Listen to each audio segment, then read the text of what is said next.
I want you to picture a building. Maybe it's a specific corporate headquarters in your city, or a university library, or even just a house you drive past. Okay. Now, imagine you have this distinct, just unshakable feeling that you are supposed to be inside that building. Like cosmically, that is your spot. Right. But you're not inside. You're out on the sidewalk, looking through the glass, and you realize you're completely locked out. That is a heavy image to start with. It's that sense of a missed future. Exactly. It's not just FOMO. It's deeper. It's grief for a life you feel you were promised but never got. And today, we're looking at a story that takes that specific gut-wrenching feeling and just puts it under a microscope. We're talking about a short story called A Dream Rerouted by Uday Mukerji. And it was published in Catholic Magazine. Which is a fascinating little publication. It is, and I have to say, it has a bit of a, I don't know, gimmicky premise, right? They pair every story with a beverage. This one is paired with an espresso. I'm usually skeptical of that kind of mood setting, but does it actually track with the narrative here? Or is it just fluff? No, I'd say in this case, it's actually critical to the theme. It's not just about the vibe. An espresso is, concentrated, it's high pressure, and it's a stimulant. It's a wake-up call. A wake-up call. And the protagonist of this story, Billy Decker, is in a state where he desperately needs one. He is sleepwalking through a nightmare of his own expectation. Okay, I'll buy that. So let's get into Billy. Yeah. The story opens with him returning to his hometown after, 3.5 years away? Yeah. And this is not the hero returns trope. It's bleak. It's incredibly bleak. I mean, we have to look at the physical reality first. Billy is an amputee. He lost his left leg in a road accident back in high school. A football tournament trip. Mm-hmm. So right there you have what you'd call identity foreclosure. He was an athlete. He was college-bound. And that identity was just physically severed. And the text doesn't shy away from the pain of that. It's not just that he has a prosthetic. It's that the prosthetic isn't even working. He has a skin breakdown. Which is agonizing, just constant pain. Right. So he's back on crutches. He's physically vulnerable. And he is standing in front of this massive symbol, the glass tower. A 12-story insurance building in a small town. Think about the contrast there. In a small town, a 12-story glass building is basically the Emerald City. It is. It represents the big town lifestyle. It's clean, it's climate controlled, it's secure. And Billy is outside, sweating in pain, looking at his reflection in the facade. But it's not just a building to him, is it? It's a tombstone for his dad's expectations. Precisely. This is what some psychologists might call a prophecy burden. His father, who has since passed away, told him 10 years ago, one day, everyone in that office will be talking about your good work. Man, that's a lot to carry. It's toxic positivity weaponized by grief. Billy's father is dead. His mother passed away recently from cancer. He didn't go to college because the accident killed his scholarship. So he's not just looking at an office building. No. He's looking at the evidence that he failed his dying father. He's internalized this idea that success equals inside the tower. If he's not in there, he's nothing. And then the universe decides to just humble him completely. The puddle scene. Yeah, this is really the inciting incident. He's staring at the tower, brooding, and he slips, drops a crutch right into a muddy puddle. And because of his leg, he can't just squat down and grab it. He's stuck. He's helpless. It's a moment of total infantilization. And he says, I hate these things. He's cursing his own reliance on the equipment. And this is crucial, right, Ju? He is at rock bottom, publicly displayed in front of the very monument of success he covets. And then, enter the foil, a young woman in a black skirt suit, Kate. She picks up the crutch. And visually, this is the entire conflict of the story in one frame. You have the man on crutches, dirty, broken. And you have the woman in the sharp business suit, confident, standing tall. She hands him the crutch, smiles, and just walks right into the tower. She is literally holding the keys to the kingdom. To Billy, she must look like an alien species. She represents the insider. The person who made it.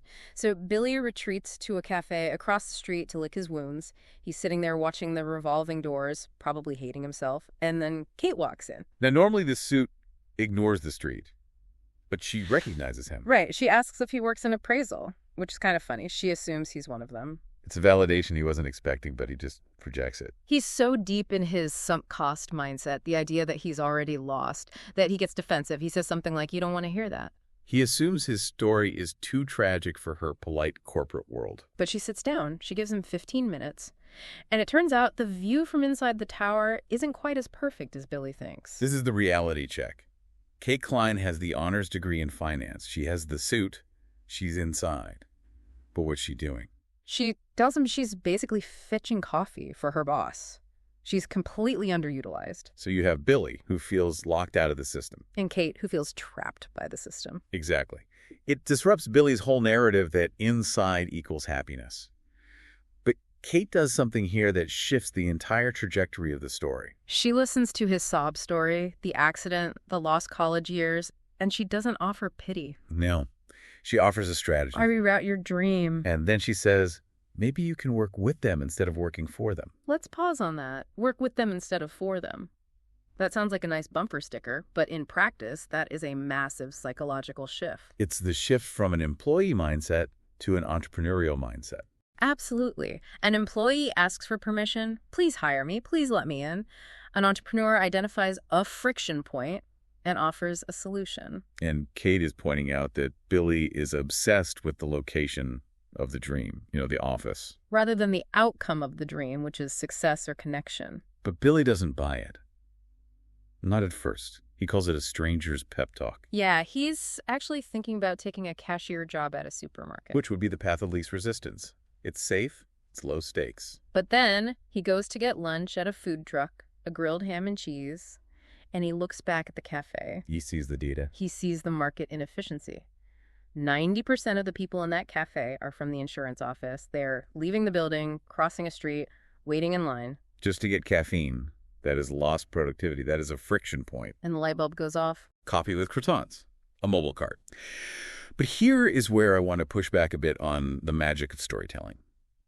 The script says he spends 30 days setting this up for a guy with one leg, no job, and, massive depression. Is that realistic? How does he actually pull this off? It's the most important part of the text that often gets glossed over. It's not a montage, it's a grind. Mukerji details the struggle. He has to get a bank loan. Which, with no credit history and no job, is a nightmare. A total nightmare. He has to secure a handicap permit for parking, which is, ironically, the one advantage his accident gives him. He's using the system against itself. I like Exactly. And physically, think about the ergonomics of it. He has to learn to make professional coffee. That involves standing, twisting, carrying heavy loads of milk and water. For an amputee with skin breakdown, that 30 days is physical torture. He's not just building a business, he's hardening his body. He's contacting a baker family he knew from school for supplies. He's building a whole supply chain from scratch. So he's moving from I am a victim to I am a logistics manager. Yes. He stops staring at the glass and starts looking at the pavement. He takes ownership of the space outside the tower. Okay, fast forward. July 15th, launch day. He parks his cart right in front of the glass tower. And this is where the abstract conflict becomes literal. He is disrupting the space. Security comes out immediately. Of course. You can't just set up a retail operation on corporate property. They try to bully him. They tell him to move to the side where he'd be invisible. Which would kill the business model. Visibility is the whole product. But Billy stands his ground. He shows the permit. He's polite, but he's firm. And then the guards drop the hammer. Mr. Klein won't like it. And that name rings a bell. Kate Klein. Mr. Klein. The connection snaps into place. The girl who helped him isn't just an employee. She's the heiress. She's the boss's daughter. And right on cue, Kate steps out. Now, let's analyze her motivation here. She sees Billy being harassed by her father's security team. Why does she step in? Is it just charity? I don't think so. I think it's respect. Me neither. Remember, she feels undervalued inside that tower. She's fetching coffee. Right. Seeing Billy actually build something, seeing him execute on her advice, that's compelling. She sees a peer. So she steps out, greets him loudly, and admires the sign. She's signaling to everyone, he is with me. And she delivers that killer line to the security manager. The office belongs to him, but he doesn't own the town. That is a profound statement on power dynamics. It is. She's drawing a line between corporate authority and civic space. She's using her privilege, her family name, to carve out a sanctuary for Billy. It's a perfect example of effective allyship. She doesn't take over his business. She just clears the obstacle. But then the final boss appears. Mr. Klein. The man himself. He pulls up in a fancy car, sees the chaos, sees the coffee cart, sees his daughter defying his guards. He is not happy. No. Mr. Klein is a man of order. He wants the sidewalk clear. He tells Billy, "You gotta follow the rules, son." He tries to big-time him. He says, "You'd make more money downtown." He's just trying to manage the problem away, and this is the moment where Billy could have crumbled. He could have shown the termite again. He could have argued about the law. But he doesn't. He pivots to storytelling. This is the smartest thing he does in the entire story. It is. He realizes that logic won't work on a man like Klein, but legacy might. He tells Klein about his father. He says, "My father once dreamt about me working in this office, but I failed him because my life didn't go as planned." He makes himself vulnerable. He admits the failure, but then he reframes it. He delivers the line that justifies this whole deep dive. "I know I'm not qualified to work here, but I bet my coffee is." I love that line. I do too, but I have to play devil's advocate here. Is that enough? He wanted to be high-powered insurance executive or a football star. Now he's a barista on the sidewalk. Is that really a victory, or is he just settling for a consolation prize? That is the central question. And if you look at it through the lens of pure status, sure, he's just the coffee guy. But look at the agency. Inside the building, as a junior employee, he would be a cog. He'd be just like Kate fetching coffee, powerless, answering to a boss. Out on the sidewalk, he is the CEO. He is the CEO. He controls the product. He controls the interaction. He fulfills the prophecy. One day, everyone in that office will be talking about your good work. By making the best coffee, by fueling their day, he makes them talk about his work. He forced the prophecy to come true on his terms. And it works on Klein. The boss softens up. He asks for a cup.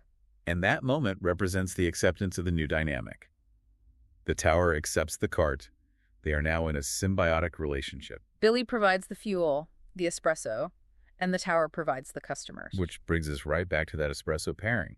It's not just a drink, it's a utility. It's the bridge. The espresso is the one thing the corporate world creates a demand for but cannot produce for itself, at least not at high quality. Billy found the gap in the armor of the glass tower and filled it. It really highlights the danger of what you called identity foreclosure.